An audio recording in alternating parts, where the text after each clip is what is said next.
नमस्कार दर्शकों को आप सभी को आपके अपने चैनल धर्म ज्ञान 999 में हृदय से स्वागत और अभिनंदन है। चलो शुरू करते हैं आज का रोचक वीडियो।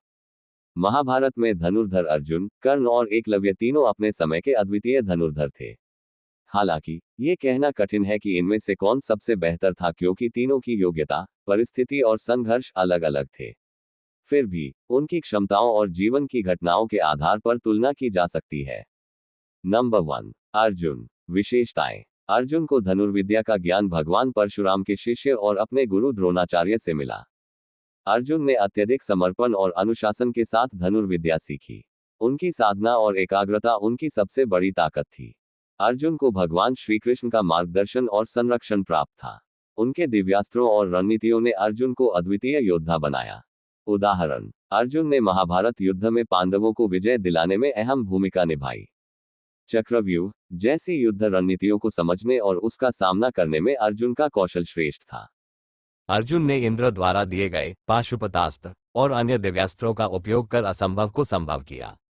सीमाएं। अर्जुन कभी कभी अपने मनोबल में कमी दिखाते थे, जैसे महाभारत युद्ध शुरू होने से पहले।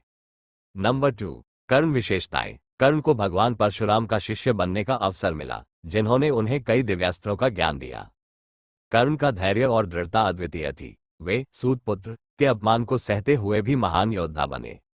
उनकी धनुर्विद्या स्वाभाविक प्रतिभा और कठिन परिश्रम का परिणाम थी। उदाहरण: कर्ण ने महाभारत युद्ध में कौरव पक्ष की ओर से लड़ते हुए पांडवों के लिए बड़ी चुनौती खड़ी की। उनके वस्वी शक्ति जैसे दिव्यास्त्र और युद्ध कौशल उन्हें अर्जुन के बराबर खड़ा करते थे। वे अर्जुन के सबसे कठिन प्रतिद्वंद्वी थे। सीमाएं। कर्ण के जीवन में दुर्भाग्य ने उनकी क्षमताओं को सीमित किया। भगवान परशुराम ने उन्हें शाप दिया था कि युद्ध के समय वे अपने दिव्यास्त्रों का ज्ञान भूल जाएंगे। कर्ण के पास अर्जुन जैसा मार्गदर्शक जैसे श्री कृष्ण नहीं था। नंबर 3, एकलव्य। विशेषताएं। एकलव्य ने स्वशिक्षा से धनुर्विद्या में अद्वितीय योग्यता हासिल की। गुरु द्रोणाचार्य को आदर्श मानकर उन्होंने उनकी मूर्ति के सामने अभ्यास किया और खुद को महान धनुर्धर बनाया। एकलव्य का समर्पण और स्वाभिमान अतुलनीय था। उदाहरण: एकलव्य ने अपनी धनुर्विद्या से कई असंभव कार्य सिद्ध किए। उनकी एकाग्रता इतनी अद्वितीय थी कि उन्होंने बिना औपचारिक शिक्षा के ही अर्जुन जैसे शिष्यों को चुनौती दी। सीमाएं। द्रोणाचार्य ने अर्जुन को सर्वोच्च धनुर्धर बनाने के लिए एकलव्य से उनका अंगूठा गुरु दक्षिणा में मांग लिया, जिससे उनकी प्रतिभा सीमित हो गई। एकलव्य का जीवन संघर्ष और सामाजिक भेदभाव से भरा था, जिसने उन्हें अपनी पूरी क्षमता दिखाने से रोका। तुलना और निष्कर्ष। कौशल में श्रेष्ठता। अर्जुन का कौशल, दिव्यास्त्रों और श्रीकृष्ण का मार्गदर्शन उन्हें युद्ध में अपराजय बनाता है। कर्ण के पास स्वाभाविक प्रतिभा और दिव्यास्त्रों का ज्ञान था, लेकिन दुर्भाग्य और शाप ने उन्हें पीछे कर दिया। एकलव्य की स्वशिक्षा और समर्पण अद्वितीय था, लेकिन सामाजिक बाधाओं ने उनके कौशल को सीमित कर दिया।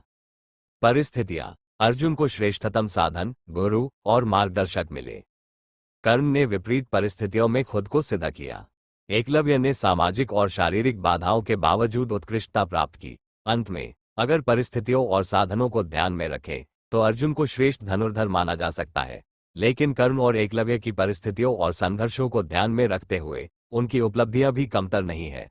उनकी महानता उनके संघर्ष, समर्पण और धैर्य में निहित है। वीडियो अच्छा लगा हो तो चैनल को सब्सक्राइब, लाइक, शेयर और कमेंट करना ना भूले। धन्यवाद। जय सनातन धर्म और संस्कृत। जय श्री कृष्णा जी। हर हर महादेव।